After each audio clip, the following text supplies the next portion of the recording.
Looking at section 5.5, trigonometric equations, we are going to find all solutions of a trigonometric equation, solve equations with multiple angles, solve trigonometric equations quadratic in form, use factoring to separate different functions in quadratic equations, use identities to solve trigonometric equations, and use a calculator to solve trigonometric equations. So in general, a trigonometric equation and their solutions. A trigonometric equation is an equation that contains a trigonometric expression with a variable such as sine of x. The values that satisfy such an equation are its solutions. There are trigonometric equations that have no solution. When an equation includes multiple angles, the period of the function plays an important role in ensuring that we do not leave out any solutions. So let's take a look at an example. Example 1 talks about finding all solutions of a trigonometric equation. So it tells us to solve the equation 5 sine of x is equal to 3 sine x plus root 3. So the first thing we want to do is we want to isolate x as best as we can, or in this case we have a sine of x going on both sides of the equal sign. So let's go ahead and get all of our sine of x to one side. So let's start by moving this 3 sine of x over by subtracting it. 5 sine of x, take away 3 sine of x, would leave us with 2 sine of x. And that is equal to, we were left over with a root 3. And then we solved to get the sine of x by itself by dividing by 2. And so we're left with sine of x. Sine of some angle is equal to that root 3 over 2. So that was step 1, isolate the function on one side of the equation. Sine of x is equal to root 3 over 2. So if we have that sine of x was equal to that square root of 3 over 2, we need to figure out the sine of what angle is a root 3 over 2. And this is where we would go to our unit circle and find where all the y values that are positive root 3 over 2. So it says that the solution for this equation in the interval from 0 up to 2 pi, but not including getting back to that 2 pi since the same value at 0 is already occurring, are, well, look at your unit circle. Where would we see the root 3 over 2 for the y value? We would see that at pi over 3, and we would see that at 2 pi over 3. So the solutions for these equations are, we know that we have a solution at pi over 3, but then we might have any variations of that around the circle numerous times. So we're going to say plus 2n pi. If you remember, we know that 2 pi is one revolution around the circle, and then times n times. How many times does it go around and around and around? All the different possible answers to that. So that's why we're going to include that plus 2n pi behind it. And then we're going to have that 2 pi over 3 plus the same thing, 2n pi. Let's try another one. Solve the equation tan of 2x is equal to root 3, where x falls between 0 and up to, but not including 2 pi. So if we have the tangent of 2x is equal to root 3, we want to figure out the tangent of what value gives us a root 3.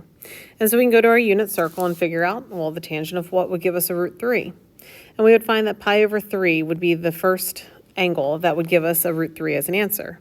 So it says because the period is pi, all solutions for this equation are given by, we're going to have that 2x, right, the tangent of 2x, is going to equal this pi over 3 plus n pi.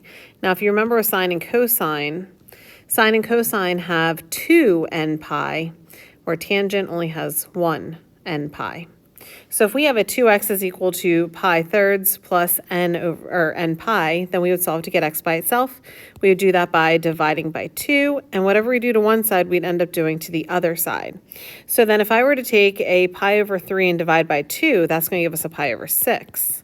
But I also have to take this 2 pi and divide that by n, which means that we're going to have an n pi divided by 2 within that. Now, they want all the solutions for this. So that means we are going to go and we're going to fill in with n is equal to 0, n is equal to 1. And then on the next part, we're going to look at our n is equal to 2 and n is equal to 3. So if we were to fill in all these variations of this x is equal to, we'll solve those down. So we'd have x is equal to pi over 6. That adds with n pi over 2. So if I have a pi over 6 and I add 0 pi divided by 2, well, that piece just cancels out, and that leaves us with just a pi over 6. If I were to fill in n is equal to 1, that means we're going to have pi over 6 plus 1 pi divided by 2. So if I have a pi over 6 plus a pi over 2, finding that common denominator, that would give us a pi over 6. That would have to add with, if that was over 6, we'd have 3 pi over 6, which would give us a 4 pi over 6, but we want to simplify that down. We'd end up with a 2 pi over 3. And if we fill in the rest of our n is equal to, so if we have an n is equal to 2, that means we had, I'm going to steal that from up above, we have our pi over 6 plus we now have a 2 pi over 2, which just means that we have a pi over 6 plus pi, which is going to end up giving us a 7 pi over 6. And then if n is equal to 3, that means we have our pi over 6. That's going to add with 3 pi over 2. So if we were to find that common denominator, we would have, let's see, we'd have our back to our 6th. So we'd end up with times 3, we'd have 9. So we'd end up with 10 pi over 6, which we would then simplify down to 5 pi over 3. And so in that interval from 0 to 2 pi, we have several solutions. We had our pi over 6, our 2 pi over 3. So our pi over 6, our 2 pi over 3, and then we had our 7 pi over 6, and we have our 5 pi over 3. Those would be all of our possible solutions within that interval for x. Let's take a look at another one. This one says to solve the equation 4 cosine squared of x minus 3 is equal to 0, and x is falling between the 0 and up to, but not including the 2 pi. So again, we'll see what we can do in terms of solving this down. So we want to isolate the function that has the x involved. So we're going to start by adding 3 over. So we would have a 4 cosine squared of x is equal to 3. Divide by 4.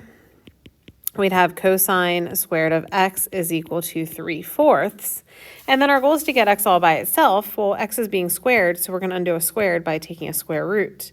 Now, when I take a square root, remember you have to take the positive or negative version of that answer. That means x is going to equal positive or negative. We'd have square root of 3/4. But we can simplify that down a little bit because I could take the square root of that denominator 4 and make this a root 3 over 2. So positive or negative root 3 over 2. So now we need to figure out all the solutions within that interval from 0 to 2 pi. Now we were finding the cosine of x, so the cosine of what angle is going to give us a positive or a negative root 3 over 2. So if I take that to my unit circle and I check my x values, that means we're going to end up with, we'd have a pi over 6, we'd have a 5 pi over 6, you'd have a 7 pi over 6, and an 11 pi over 6. Those are all being pulled straight from your unit circle, finding out where we would see with our cosine value that's our x value of a positive or a negative root 3 over 2.